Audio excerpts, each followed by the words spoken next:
Hey kids, it's time for part 2 of the creepy tales of Camp Jeremiah Johnson on KWJUDAS.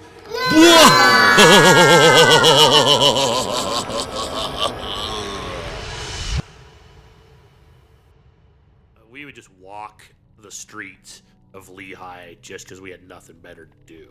Yeah. That kind of actually leads me to another, I guess, paranormal story. Yeah. Actually, there was one, and two, since we're gonna lead back into the Camp Jeremiah thing. Yeah. So one time, Artie and I were actually walking the back streets of Lehi. Late. It was probably like the sun was almost about to come up. Around like 5 a.m. ish. Yeah. And he was gonna. I walked him to his house, walked him to the door, and of course we just sat outside and bullshat for a good long while, even longer, and before he went inside. So over towards, almost kind of towards AF. Yeah. You're looking at eastward. Uh-huh. He and I both just happened to be looking in the same direction already anyways, when out of fucking nowhere, now this is really hard to describe, it was almost like a slit, like an eye shape but vertical, or like a cat's eye, you know what I mean? Uh-huh. And it sort of like got bigger and smaller, and it was a kind of fluorescent green, and it was accompanied with this kind of noise. Yeah. It was like a fucking portal just opened up above the goddamn city. Oh, that's weird. I'm not shitting you. Like, the noise was, I don't know, it filled the whole sky, and it was just for like a second and a half, just vroom. So you guys were walking in that, and you felt... No, we weren't walking. We were chilling on his porch. Oh, I see. So yeah, we were stationary, and we just happened to both kind of be talking and looking over that way, and we're both just like, "Did you see that?" Yeah, of course I did. That's and it wasn't just see, but hear. The noise was just Yeah. as crazy as what we saw. The entire sky, or No. It was just like in the distance. It looked like it was just above the city. Mm-hmm. And off in the distance, if I I don't know, measured with my fingers, it would still only have been maybe I hate to say it, use measurements, like an inch. Yeah. But yeah, that's... It didn't fill the whole sky, Yeah. It was like maybe, I don't know, from the distance I would guess 10 to 20 feet high, and maybe just like a 2 or 3 feet wide at the maximum width. But I mean, how can I say that? It was clear the fuck above the city. That's crazy. And it's hard to tell how far away it was, and especially for the fact that it was only for like a second. Yeah. The shade of green and the shape of the light, I would almost compare to, say, the Xbox symbol. Okay. But only one slash and vertical. What do you feel like? It just went. Maybe it was like a UFO. I don't know, man. I mean, a UFO could mean any unidentified flying object. Yeah. This wasn't exactly flying. It just went. Like a wormhole opened or just something. appeared for a second, disappeared. It was totally stationary. It was That's... like something just got beamed down, or beamed up, or beamed through. Yeah, that's crazy. That is the only weird thing I've ever seen in the skies. Yeah. As far as extraterrestrial or UFO or anything like that. Oh, fuck, that'd be terrifying. It wasn't really terrifying. It was just, what the fuck was that? And then you just keep all right, well, I'll see you tomorrow. That gives you something to think about for the rest of the night. I guess I'm gonna walk home now with this thing lingering around. I might get sucked up into the sky, but whatever. I guess I better go home. Oh yeah, my eyes were definitely on the sky for the rest of the walk home for sure. Like looking behind you, like, And walk home alone. well, your house is the opposite direction, so your back is towards it. Yeah. You're like, oh Yep. man. And walked backwards the whole time. Yeah, see, you know. Yeah, that'd be terrifying. Yeah. So Artie and I were at that time very, very hard into pursuit of the ghost hunting. So Artie got possessed as well. You were saying? Oh no. Oh. No. He wanted to go up and just kind of see the place, and he asked if the same friend who I was referring to by Jay in the last episode, who was supposedly possessed, would be willing to join us, hopefully, in hopes that, well, the same scenario could possibly be reenacted. Oh, I see. And so it actually kind of was. It didn't last as long, but I don't know. I did bring the journals, and I was kind of hoping to like start with the journals. I haven't even read any of it since I found it. You can read whatever you think would be interesting to read. But as kind of a recap, so, you know, for anybody listening, if you don't really know what's going on, basically, at this Camp Jeremiah, I witnessed what most folks would describe as, especially at the time, me being a religious person, as a possession. My friend essentially giving up her vessel to what appeared to be a 7-year-old little girl. What? Named Jenny. Oh, jeez, that's scary. And so that was part of the last story.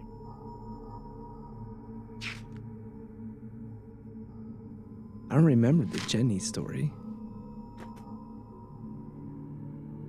That's pretty shocking. Okay, let's see.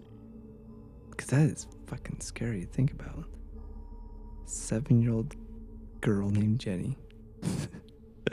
Okay, so she's standing up, crouching down, bent down halfway, always swaying back and forth and doing the knuckle thing. She was wringing her knuckles. Always on the verge of tears. My mommy had the baby, she said. Your mom had the baby? I asked. My mom had the baby. Did someone kill your parents? Or the baby? I don't know, she said. These people came. People? They look like my mommy and daddy. They walk around here. They told me to come with them. Are they mean? I asked. She shrugs and nods her head no, still rocking back and forth and staring at the ground. I wasn't scared. I was trying not to be scared. It wasn't some evil spirit. It was really a scared little girl who'd been lost one night when they were camping outside. I felt a lot of compassion towards her and spoke in a calm, soft, sympathetic voice just as I would to a 7-year-old girl who was lost and alone in the woods. Are they nice? I asked. She shrugged and nodded her head no again, still wringing her hands and rocking. My face was right next to hers.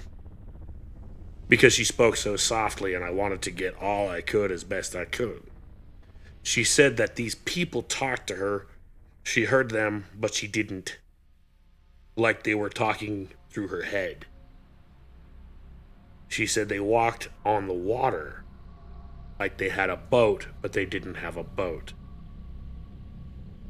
She also said, before she was talking about them, that they said she was too little to go by the water. Did you fall in? I asked. The same reply as, are you dead? What's your name? Are they nice? Are they mean? She just shrugged. Like, well, those were the things she didn't want to say, or didn't want to answer, or was in denial of. Apparently, I'd already asked her if she was dead, and of course she didn't. Wow. Or if she was screwing with us, she couldn't think of anything to say. Jesus Christ. I don't think she was screwing with us, but it goes on to say, if she was screwing with us, she did a really good job. I remember before she started doing the little 7-year-old girl thing, and she was walking around like a paranoid schizophrenic, Riley said, dude, there is definitely something up with this waterfront. And I'm freaking annoyed. Let's see.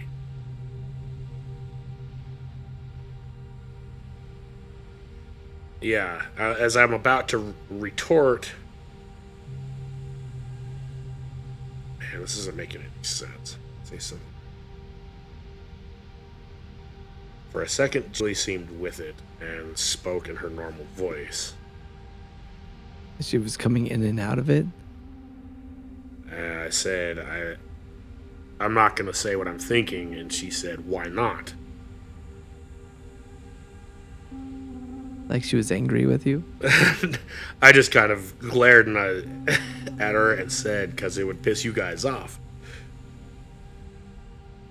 We stare at each other a bit, and she turns around. We both approach her, and she turns her head towards me, just glaring, and it seemed like she was looking me in the eye rather than backing down from this little spirit. I stared right back with that dark look I do that so many people don't like, staring it down with feeling like, I'm sorry, this is written really badly. Okay, but yeah, a lot of this is written like almost illegibly. But it's crazy to think that like she was possessed by like this 7-year-old girl's spirit. What a scary thing to have happen.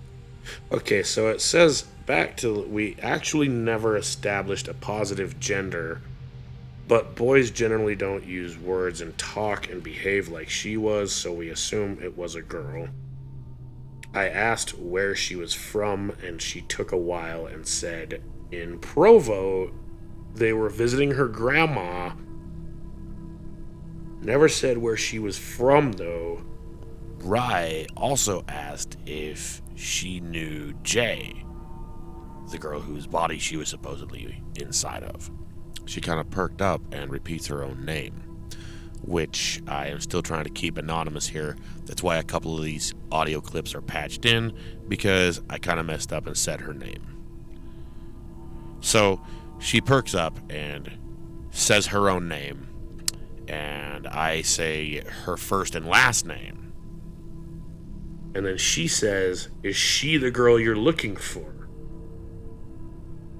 And in a way, we were looking for her, so I just said yes. We don't know what happened to her, and we're really scared that she might be in trouble or in danger, and we really care about her a lot. Then she said something I'll never forget. Maybe they took her. Oh. I'm kind of getting chills as I read some of this shit, dude. Just fucking saying. Okay, that thought filled me with dread. We're screwed, I thought. We might have just lost her forever. Because even though we're not, like, together or anything, well, I still liked her. Well, I don't think she said much more, but I asked if she wanted to come walking with us. We'll just go around and see if we can find anything. See if we can help you out. Okay, she said, meekly. I put my arm around her, and she put hers tightly around me. She really started to seem more comfortable and more secure as we walked down the path toward the parking lot. Just as I again asked where she was from, she went limp, and I caught her going down to the ground with her. She felt like a sack of bricks. I don't know how she landed on her back. It was probably the way I caught her. I just knew I had to get my arms under her before she hit the ground, under her head. So we're both sitting here repeating her name. Are you there? Can you hear us? I pull up her eyelid, and her eyes rolled back. Oh, man. Ryan's got the light in her face, and she has the most sinister, psychotic little Joker's grin on her face. And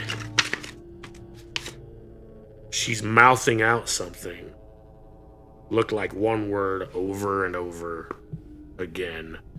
Looked like it had a W in it. I stick my ear right over her mouth to see if I could get it, or to see if she was even breathing, because it sure didn't look like it. And she started spazzing out and twitching again and breathing really fast and really deep, just like when she first freaked out before all this. And the look in her eye was normal again. She wakes up on the ground, big bright light in her face. Where are we? We're still at camp, I say. We're at Camp Jeremiah Johnson. As if she'd blacked out the past 4 hours. She stands up and I point down there. That's the waterfront. She really didn't seem as confused as you'd think she would have been. So we're feeling good now that that's over, all strolling down the path like she was just kind of messing with us the whole time, but still not sure. She said she had no idea what was going on. Robb did this lie test and said she was telling the truth. I don't remember what the lie test was. We went into the van and excitedly explained all we could throw at her in no real order. She was probably even more confused. Then we mentioned the mommy had the baby thing when it hit me, the woman with the baby. This was a different incident that she said she saw a woman holding a baby up by the front gate. I think I might have mentioned that. Yeah, I remembered that, yeah. So when I said that, we were all smacked with the shivers, and when you get them, that's how you know it's serious business. So me, it all seemed too real, and it made too much sense to not buy it. I must admit, there's still that shadow of a doubt that she was screwing with us, but I doubt it. And then, yeah, the next page is the second night when Artie was with us. Oh, wow. This is only one page, but I'll read it. So, the first incident happened clear before I went to the boys' ranch. You know, it happened long before I ever met Artie, and it was when my first band, Belly Button Lint, was still active, actually. Yeah. And so, yeah, this is probably not quite 2 years in between a year and 2 years between incidents. Mm-hmm. You know, I had to have time to get kicked out of Belly Button Lint and get sent to the boys' ranch and graduate from the boys' ranch. That took, a little over 6 months. And then get out of the boys' ranch and then become this worthless shell of a human being who didn't know who I was, and then meet Artie. So yeah, roughly around between a year and a half-ish, that this next incident occurred. Okay. So this is when Artie finally talked Jay and I into going back up there. And unfortunately, after this happened, her mom forbade her from ever seeing me again. Oh, really? And I haven't. Oh, wow. So this was actually not only the last real... I'm going to say the last chapter of this whole saga, because there has been one last thing more recently that I don't think I told you about that we can maybe get into after this. But it was also the last time I ever saw her. Yeah. So, here we go. It happened again. Jay and Artie and I went back up to camp last night. And of course, we head up to the waterfront to tell Artie of the last episode. You know, that's kind of the hot spot. Yeah. Not all the crazy shit happened there, but most of the craziest shit happened. So anyway, I never even got to finish.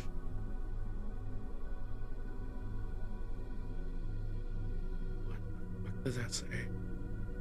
Judy fell into the same trance as before. I could almost anticipate some of the things she said. She was only gone for a minute or two until she started getting terrified.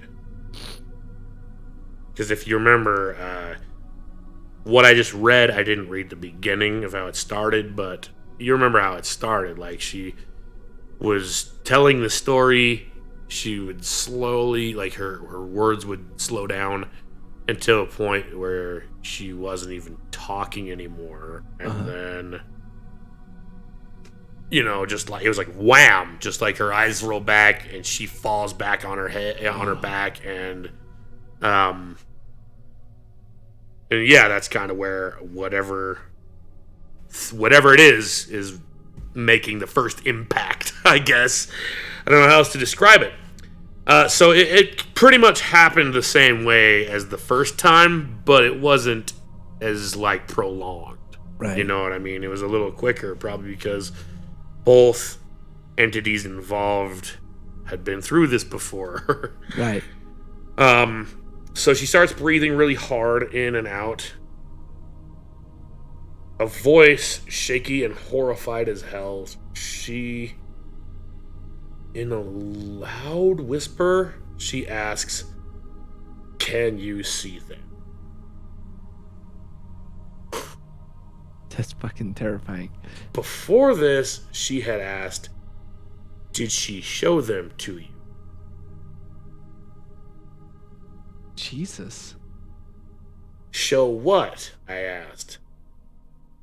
"The claw marks she was supposed to show you." Claw marks? Dude. Fuck me. Fuck me too, man. I haven't read this since I'm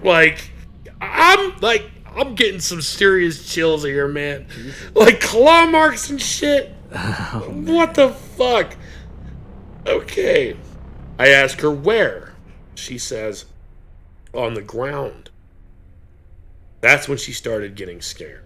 Her fear grew with each breath she drew until it finally reached the raging climax of terror. She screamed. I doubt I'll ever forget that scream. Prior to the climax, she shuddered out statements about them coming out of the water. Dude. Yeah, she was scared. Not saying I wasn't. When she shrieked and jumped, she knocked me down. So once again, I broke her fall, and it kind of hurt. I got hurt several times, but that didn't faze me.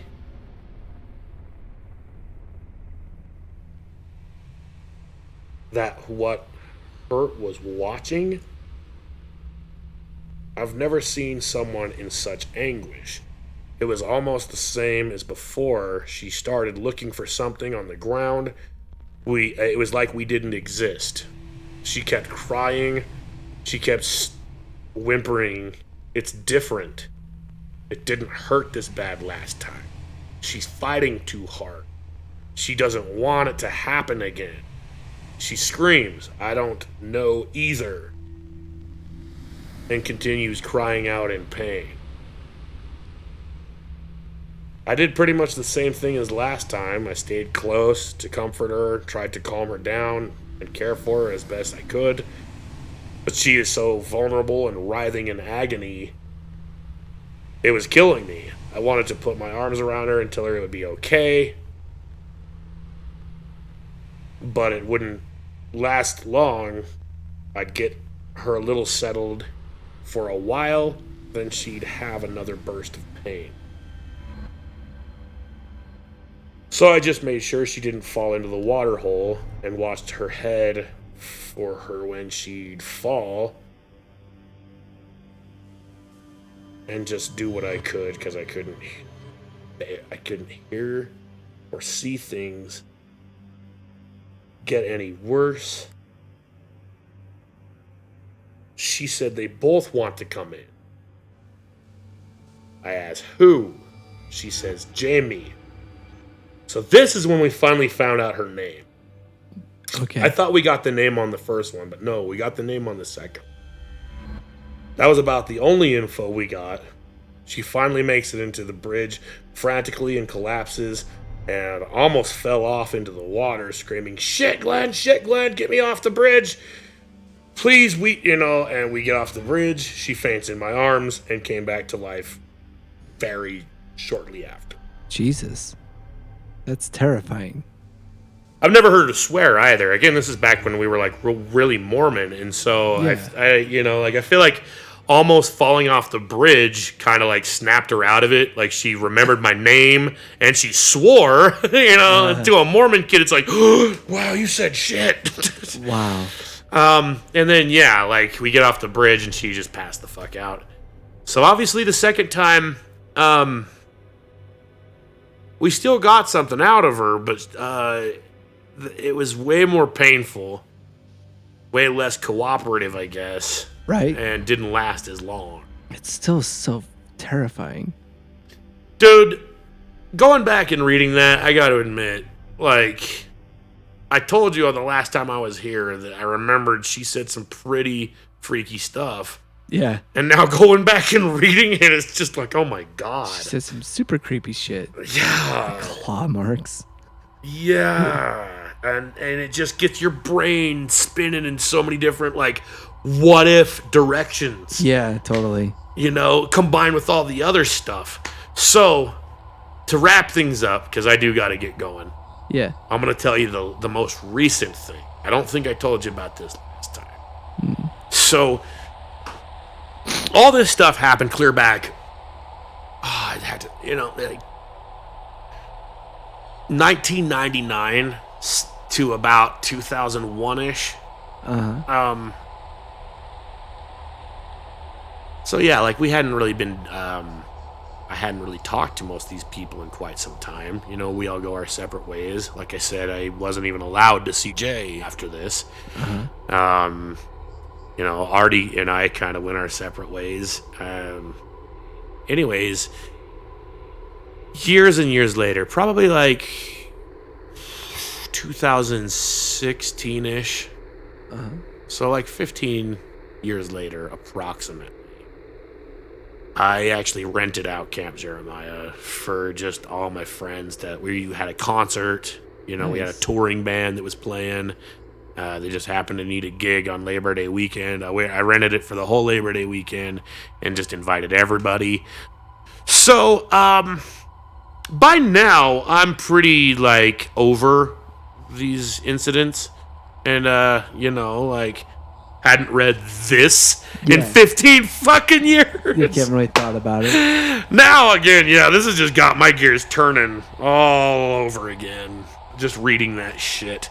But anyways, even though, I'd told the stories since, and I had still thought about it and still had some weird dreams about it. I'm no longer a religious person, and I also had remembered telling this to another friend who wasn't, and he, for the first time, tried to explain things from a little more, hey, maybe it was a seizure. A lot of people have crazy things happen to them while they're on seizures, and seizures are still hard to explain how they even occur. Yeah. And I'm just like, okay, I really appreciate that somebody finally comes up with a logical explanation for any of this, but it doesn't explain any of the other stuff that has happened up there. Yeah. And it's also kind of weird that this seizure would happen to the same person at the same place. Yeah. In the same context. And I'm not entirely positive, but I'm pretty sure that my cousin went up there because she heard about some crazy stuff, and she had a similar experience. Right. Where I think she was the I don't know what you want to call it. Bees essay. Yeah. The medium. Yeah. There you go. Okay. I'd have to talk to her more about that, but I don't really talk to her anymore either. So, my sister, who was a little too young at the time because I got like several sisters. I got like fucking 10 of them. I'm just kidding. So you know Tirsa. Yeah. So there's Elizabeth and there's Amanda, and Amanda's the one that came up with us, and she also kind of lives a little bit of the alternative lifestyle, as do me and Tirsa and Jacob. And so she was the only one in the family that came up. Uh-huh. And late that night, she comes up to me and she's just like, so what happened up here? And I'm just like, what do you know about what happened? Why are you asking me this? Like, what makes you ask? And she's just like, well, I don't know. When we were kids, I remember you guys were teenagers and you were off doing all this crazy shit. Like the last couple years that we were coming up here as kids. And, I asked Tirsa about it. And she, for one thing, said you would be the one to ask. But Tirsa has also had her own experience or two up there as well. Because, of course, I start telling them about it, and everybody wants to go up and have their own little experience or whatever. Jacob did the same, like he wanted to go up and check out the place. Everybody, Artie, and I tell him about this. Most people are like, dude, let's go check it out, just like I would. Yeah, seriously. And so... yeah, I want to get into the incident with Tirsa because, again, it's hard to really remember the details about that. But as I said, she was trying to tell Amanda her story. Uh-huh. And at least I believe that's what she was trying to tell her. And they're driving. I think they're driving up to Salt Lake. Tirsa's driving. Amanda's in the passenger seat.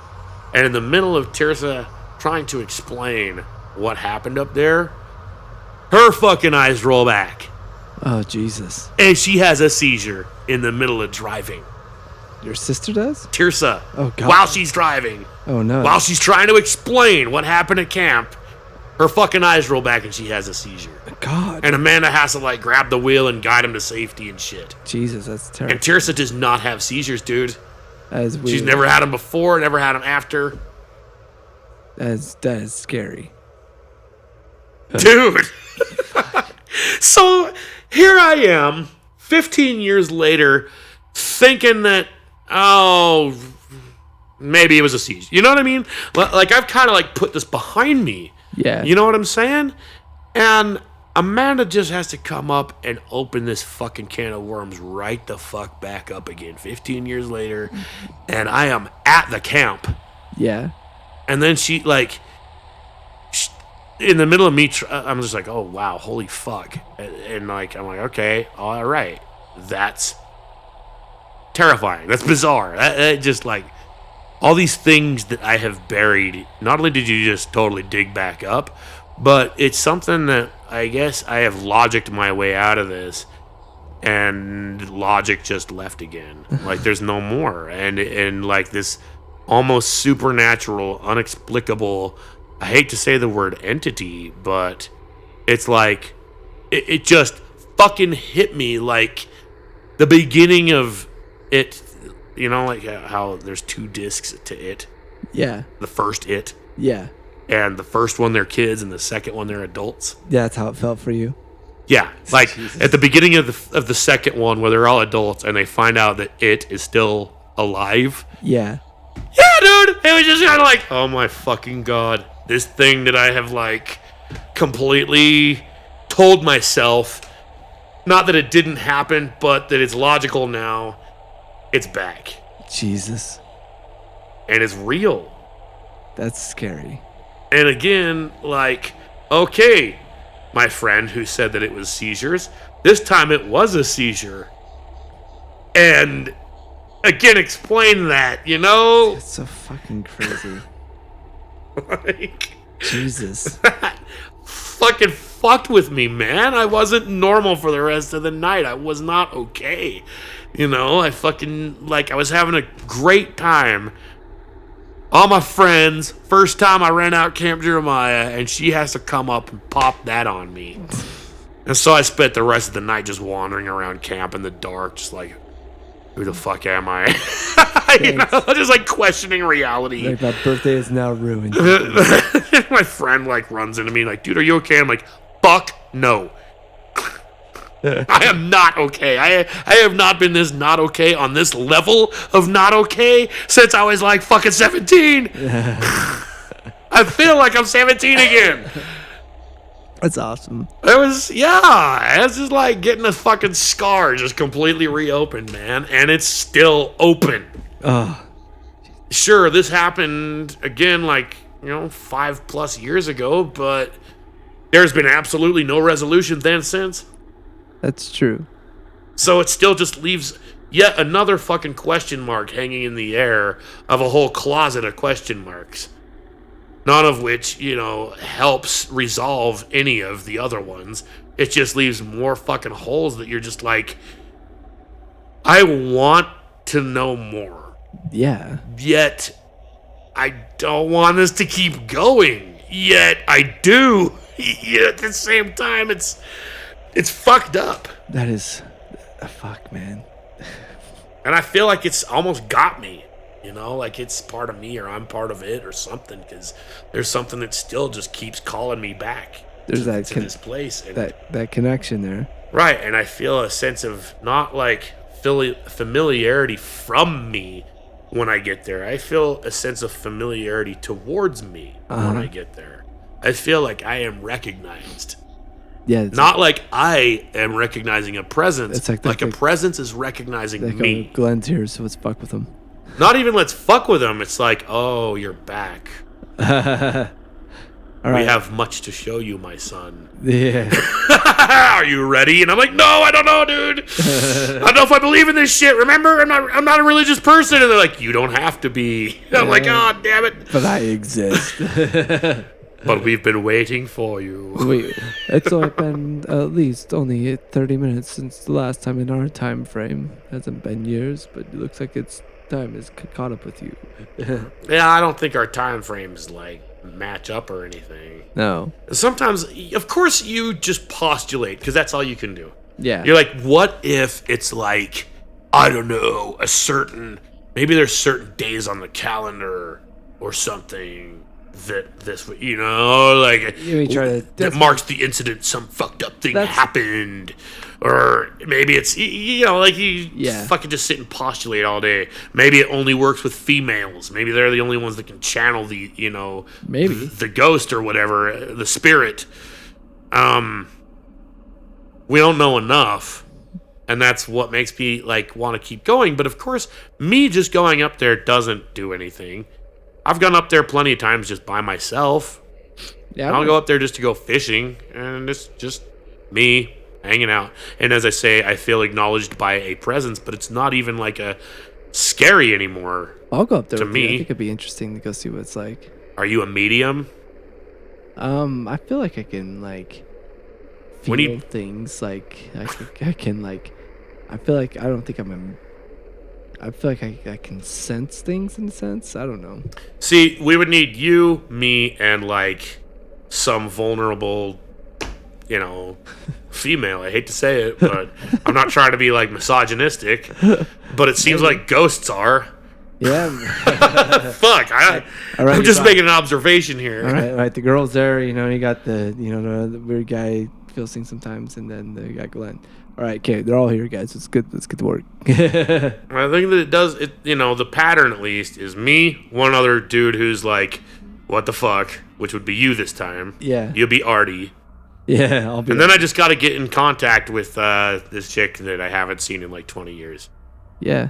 That'd be crazy. Right. That would probably be terrified if I actually hunted her down. No! No, we're not doing that. I actually made up that thing about my mom telling me I can't see you. Yeah, that was just me. I didn't want to see you after that. I was done hanging out. And I was just pretending to be haunted because I knew that it scared you. And then when you brought your friend and started treating me like some sort of an attraction, I had to put an end to this. I didn't want you to just keep hitting me up anytime you told one of your friends about Cap Jeremiah. Bring your sister. I was actually just going to say that. She's probably the closest thing we're going to get to a medium, but she lives clear the fucking Oregon now. Oh, she does? Okay. Maybe. And she's also, I'm pretty sure, said she would never go back there at night. Oh. Well, we'll see. Word. Well, sweet, man. That was fun. Yeah. Indeed. This is where, instead of our regular word from our sponsor, I'm going to install another Urbex video featuring Wendell T. Wallaby, everyone's favorite hero. Unfortunately, once again, I don't think there's anything creepy in the background of this one. You can go ahead and look for yourself. Let me know if you find anything. I myself couldn't. As I've kind of stated, it has been difficult to get anything over the last 20 years since these happenings have occurred. This is also where, if you are listening to the podcast on Spotify, Gumption anywhere TV besides proudly YouTube, presents you won't be able to see the video. But if you Urban look up Explorations on YouTube, you'll be able with to your find that host, video and many others. Wendell T. Wallaby. So, thank you all for listening. I'm so your much. host, Have a pleasant evening. Wendell T. Wallaby. Now, a follow-up to our last excursion around my personally most known paranormal hotspot, at least what was once the Camp Jeremiah Cub Scout Day Camp. Last I went through here, it was about a month or two ago. I'm not sure exactly, but looks like folks have definitely been here since I explored these buildings last. When I was last in these rooms, they were quite the mess, and lots of items left behind, mostly useless items.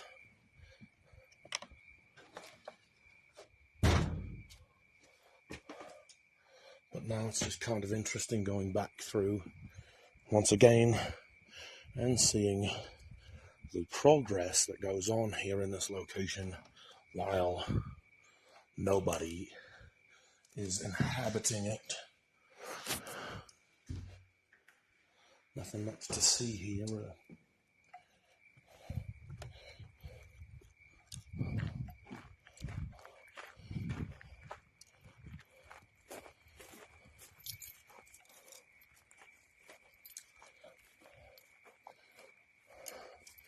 For those of you just catching up, this once was a Cub Scout day camp, Camp Jeremiah Johnson. If you grew up here, you probably went here at least once as a child. And I probably shouldn't be here, but I still have quite the attachment to the place. I'm not sure what will become of it in the future, because the scouting office, well, the entire Boy Scouts of America has gone bankrupt, so they no longer own this property.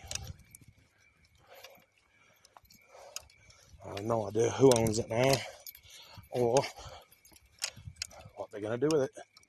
But while I can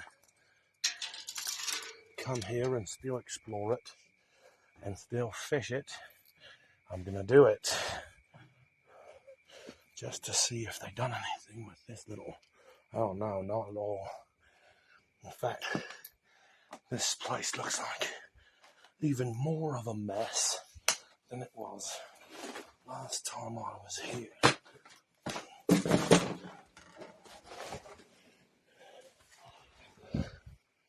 So, looks like they're still cleaning things up around here. Can't see anything.